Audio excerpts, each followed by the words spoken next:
Hello, welcome to Makers TV. We're up to episode 22, and this week we're going to be talking about how you can create an effective sales page or product page working on your product descriptions. So what we're going to do this week is talk specifically about like what you need to include to make your product page sell better, if that makes sense. Okay, so I'm Michaela Danvers of themakerscollective.com.au, and I publish weekly episodes featuring short, sharp, actionable lessons to help you strengthen your brand and grow your business. That is the whole aim of what I do. I want to help you be successful in your handmade, creative / whatever it is you're doing business. Okay, so yes, today we're going to talk about sales pages, product pages. I'm going to use those interchangeably, but what I mean is your product description, the page that your product is on, or a specific standalone sales page. I'm probably going to use the word sales page more, but that's what I mean, all of those things. So we really want to talk about what you need to include on those pages to ensure you're creating an effective sales tool to help you make more sales, which is always the aim when you're selling something as part of your business.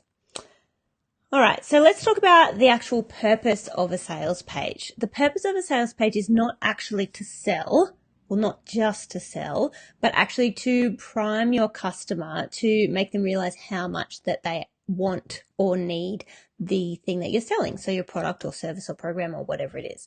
So simply listing out the features of a product. So for example, this blue tote bag comes in a large size that will fit your laptop in it. It doesn't actually do that effectively. You're kind of just talking about the features of the product, not the benefits. So we'll get into that a little bit later as well.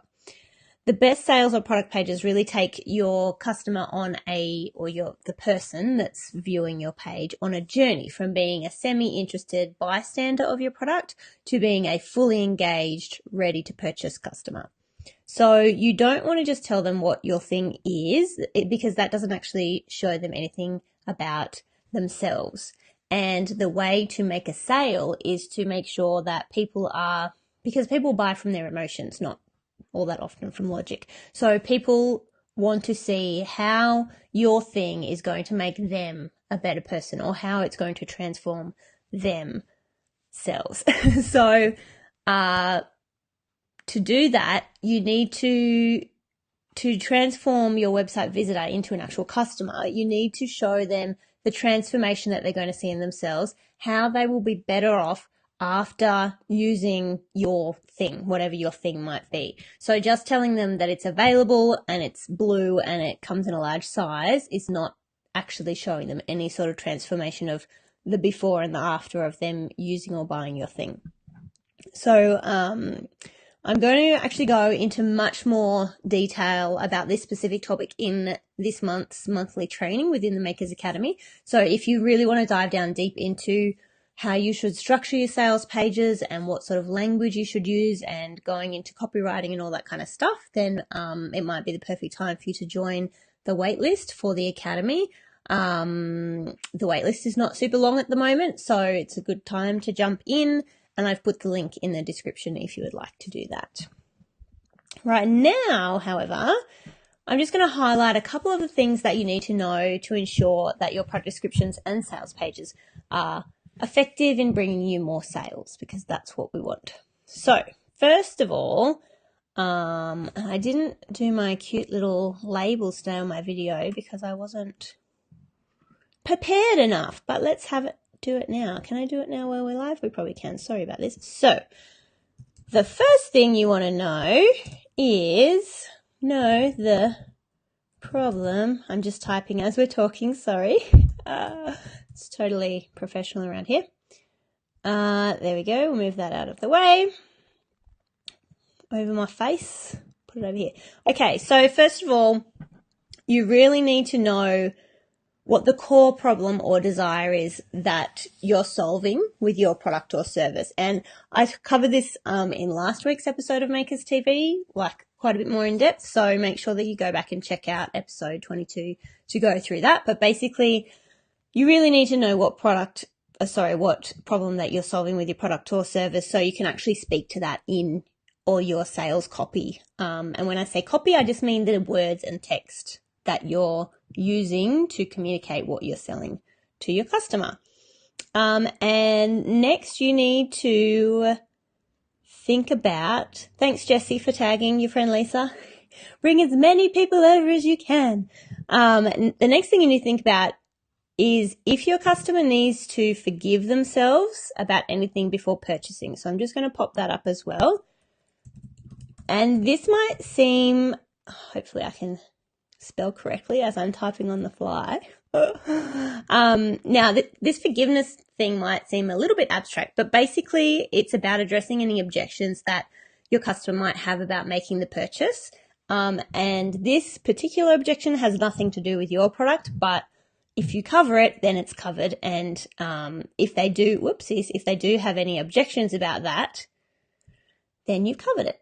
So what I mean by giving them forgiveness, like for example, if you sell jewelry and maybe you giving forgiveness to your customer might be something as simple as saying like, maybe they feel like they buy jewelry too often. That could be a thing that is an objection. So it has nothing to do with your beautiful product. They still want your thing, but they're like, oh, I bought some last week. I don't know if I should buy some more.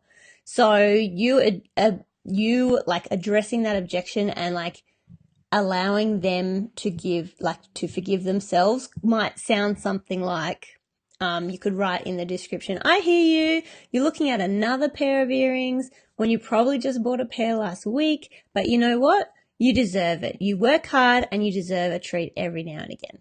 So it could be as simple as that. Like that is you as the seller, like allowing your customer to go, yeah, you know what? I do deserve it. Let's get another pair of earrings. So, hopefully that kind of makes sense.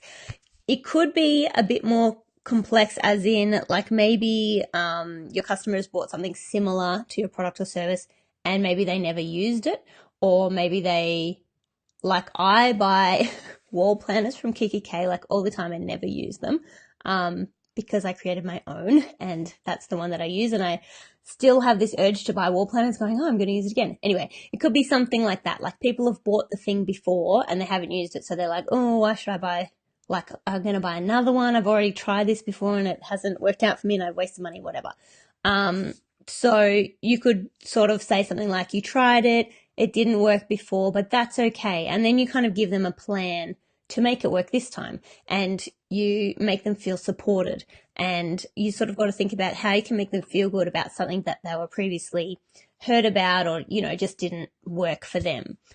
So yeah, that forgiveness thing is a little bit abstract, but it's a really good way to address that objection that they might have to purchasing your thing. Hi, Sandra. Thank you for joining. So also you want to make sure that you are talking about the benefits to your customer, not just the features. So I'll pop that up as well. Benefits versus features. Sorry if you can hear all the clicking of my typing. Okay, so as an example, like going back to the tote bag example, the difference between the benefits and features, the features are basically listing out what it looks like, what it does. The benefits are talking about how it's actually going to benefit your customer. So the features of the tote bag, it's a tote bag, it's blue, it's a large size, and it fits a laptop. Versus if you're talking about the benefits that it brings to your customer and also trying to like put it in a bit of a story, it might be something like, you'll save time because you can chuck everything in this bag on your way out the door while still looking on point with our signature blue shade. It'll even fit your laptop so you can catch up on the latest episode of Suits while you're waiting for the bus or for your next meeting or your school pickup. So there's a couple of things about that. First of all, one of the benefits, this bag is going to save you time. Like that's a massive benefit. How can a bag save you time? Because it's so big, you can just chuck everything in. You don't have to like, you know, there's no compartments to have to worry about, whatever. It also saves you time because you can look good without thinking too much about it. You can rush out the door, grab the bag, and it looks stylish or great, or it's the right color or whatever. And another benefit is that you can actually, like you're obviously time poor for whatever reason, but when you do have that like snippet of time, you can catch up on your favorite program because you can have your laptop with you because it fits in this awesome, nice handbag. So that's an example of talking about the benefits more than the features, but you're also kind of including the features in there too, so it's quite convenient, putting it in that sort of story format. The other thing I was going to say about this example is by just changing those last few words about what this person is waiting for, you're being very specific about who you're talking to. So, hey Beck, what good timing. You're working on your sales page right now. Fantastic.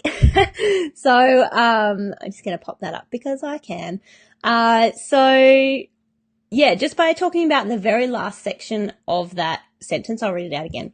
It'll even fit your laptop so you can catch up on the latest episodes of Suits while you're waiting for the bus or your next meeting or the school pickup. So while you're waiting for, if you say the bus, that could suit students, for example. So they're running out the door, they're putting their laptop in, they want to look good, but then they got to go catch the bus and maybe it's running late. So they're like, oh, I can watch my show because I have my laptop in my cool trendy bag. If you change that just very slightly if you change that very slightly to waiting for your next meeting, that automatically changes that whole story to be talking very specifically to a different target market. So you've got to make sure that you are saying the right words in your copy to the right people. So while you're waiting for your next meeting, obviously they're like maybe a young executive or something like that. They still want to look good. They need their laptop. You're still showing all the benefits of that product and you're talking to the correct person. Or if you change it again to while you're waiting for school pickup, again, it changes the language completely. So if you were targeting uni students, you wouldn't say while you're waiting for school pickup. Makes no sense. If you are talking about mums who have to ferry kids around to 3 different activities after school, they're more than likely they won't be catching the bus. So you wouldn't say waiting for the bus if you're talking to those specific women who have kids and are running around all over the place. So just making sure that you are, talking to the right people in your wording and copy is really, really important. And it's very simple to make sure that you are doing that. Okay, so then I have a couple of little tips for you. I'll get these out of the way. Whoopsies, bring that back by accident.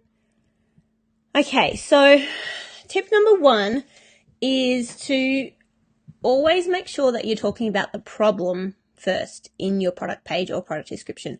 Don't just launch into this is the cool product. Talk about the issue of not having time or the issue of, not feeling great or, whatever it is that your product solves. I always say problem when I mean product. So always talk about the product first and then also paint a picture of this problem by telling a story. So I have an example here that I'm going to read out, but in a sec. Okay. So you can also tell a story like either of yourself and the problem or the desire that you had, and maybe that's why you designed the thing and how you came up with it. And this will also form part of your sort of like overall story of your business that you would put on your like website, your about page or your story page or whatever it is. And this all forms part of the core strengths of your business, your communication, your messaging. But we're just going to step back a little bit and talk about this specific area of your product description page. You need to be telling a story either from your own perspective or from a customer's perspective. So how they were before using the product or service, and then detail how they were after it as well. So tell the story of the transformation. It's basically a before and after of how they felt. So maybe they were overwhelmed beforehand and then afterwards they felt clarity. Or maybe they were stressed beforehand and afterwards they felt relaxed.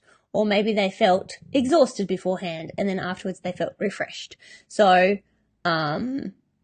just depends what problem you're solving. Okay. So you got to figure out your problem first and then you'll be able to know what the transformation should be. So basically talk about how people are feeling because people buy on emotions, as I said before. And if someone wants to feel the way that you're describing and you've done it well, then people will want to buy the thing that makes them feel like that. So I have an example. I'm going to read it out. Sorry for looking down while I do this, but it's kind of long. So This is an example, and this might not be something that you put on your product description page. It might be more of like an about page kind of thing, but it could be some sort of variation of this. Okay, so Mary came to me right before her big awards night, almost in tears. The kids hadn't slept all night. She was exhausted and had barely been able to put an outfit together, and she used to be such a style queen. She wanted to make this night memorable and wanted everything to be perfect and look like $1 million. She had everything sorted except her earrings. Nothing she had made a statement, and she wanted desperately to feel like her old self again, confident, bold, and exciting. I knew exactly what she needed, the glitterati earrings, a brilliant pair of blue gemstone dangles that I had designed when I was feeling much the same way as Mary a few years ago. I gifted the earrings to her that night, and she sparkled, inside and out. She was a winner in everyone's eyes. Okay, so you can see that's like, it's quite an in-depth kind of story, and it's kind of maybe a little bit long too, but people can put themselves into that story, right? So maybe they're not going to an awards night, but like I would say a lot of, like if your customers are mums and their kids are young and they're not sleeping great and they have this special night that they're going to, might not be an awards night. Maybe it's like a wedding or a like anniversary party, or maybe it's just like a girls' night on the town that they never do, and they want to look good and they want to feel like their old selves. They can put themselves into that story because you've sort of kept it general enough that they can go, yeah, I remember feeling like that. I remember I am exhausted. I remember feeling awesome before all this kid stuff happened, or whatever it is that is relevant to your target market.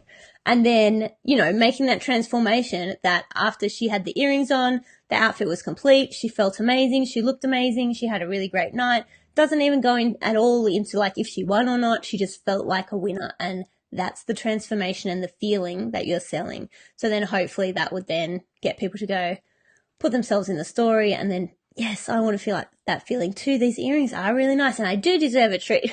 Something like that. Okay, so another point that I was going to say about that was any testimonials that you receive, like try and get as many reviews as you can. But if you get a review either on your website or Facebook, and it's quite a good one, actually try to email or contact that person and say, hey, I was wondering if I'd be able to get more of a testimonial from you for my website, and ask them a few more in-depth questions. And again, I'll go into this what you should be asking in the Makers Academy training. But basically, ask your customers how they felt before using the product and afterwards, and you might be able to get more of an in-depth testimonial from them. And then you can put that either on a full-on testimonials page on your website, or just scatter them throughout product and sales pages as well. And lastly, make sure that you address any objections that people have. So as I was talking about before with the forgiveness thing, just any other objections people might have. So you can do this with a FAQ section, which you would put at the bottom of your sales page or product description area, wherever you want to put it. What I would do is brainstorm a list of every possible objection that you can think of that a person might have to buying your product, and then just simply go through and answer them. So as for some examples, a really common one is price. I feel like if people are questioning your price point, they're not your customer. But in general, if you do want to sort of try and educate people, then, you could have a question in your FAQ that says something like, why do your items cost this much? And then you could go through and explain, their quality and the value of them, you reiterate the value that they have and the benefits they bring. And maybe if they're handmade, you could go through the process and stuff like that. So you can use that section to sort of educate people, but I wouldn't really focus on it too much. If people are questioning your price point, again, they're probably not your ideal customers anyway. If people ask about your postage costs, so say maybe you do express postage and it's $15, and so they say, can I get cheaper postage? Then in that FAQ section, you could say, no, we only do express postage because this is the safest option. It'll get your product to you in a very short time frame, and it's all insured, so everything is covered in case anything goes. You don't really want to put anything negative in there about it might get crushed in the post or anything like that, but you can say it will arrive safely and that kind of thing. If people might have a question about the quality of the garment, if it's handmade, then you can explain the making process, explain like your quality control. So if you're selling any items for kids, this is where you can say it's all like stringently tested, and like you send it away and you've got all the making standards and whatever else. So you can explain that there.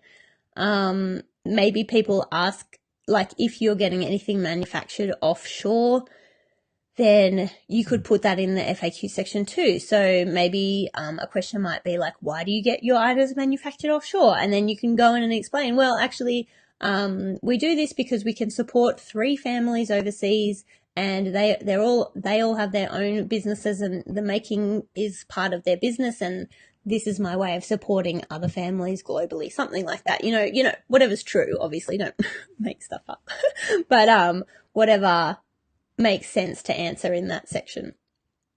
And just one more example might be like if it's something decor or a cushion cover or something like that, and your target market is mums, maybe then they might ask, well, I think my kid's going to make this really messy, so I'm not going to buy it, because what if it gets messy? And then your answer might be, like, maybe you're explaining, oh, it's totally machine washable, you just pop it in the wash, and then you could also like put in a valuable tip in there on how to make it come out of the wash even extra good. So maybe like, I also like to put 2 drops of tea tree oil in with my cushion covers and they come out brilliant. You know, something like that, where it's obviously like you understand what their objection is and you're not poo-pooing it. You're saying, well, yeah, that can be a thing and this is how I deal with it and it's a great outcome sort of thing. So yeah.